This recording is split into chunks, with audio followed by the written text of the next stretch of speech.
Pasta laragia, galaitu digo aibi ohiko zerbitzariak. El Thompson jartzen dio paperrekoan. Gurditxo batekin ari da afariko erretiloak banatzen.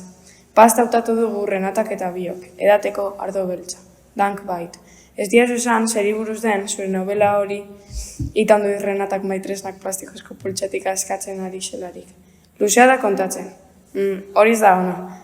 Badakizu novela gileon batek, jakin behar duela 3 lerrotan novela definitzen. Zeratuko naiz, bota. Hasierako ideia aitonaren txalupari buruz idaztea zen. Eta bide batez, galtzera doan bizimodu bati buruz. Itsasoari lotutako bizimodua. Txaluparen izena gainera oso iradokitzailea da. 2 amigos, lagun bi. Polita da, betidani jakin nahi izan dut zergatik jarri zion aitonak izen hori txalupari.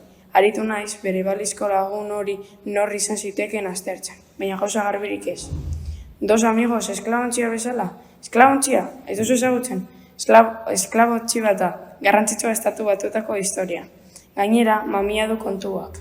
Douglas Wilder izeneko politikari batek, Virginiako gobernadore eta Richmondeko alkateak 200 milioiko diru laguntza eskatu zuen Washingtonen.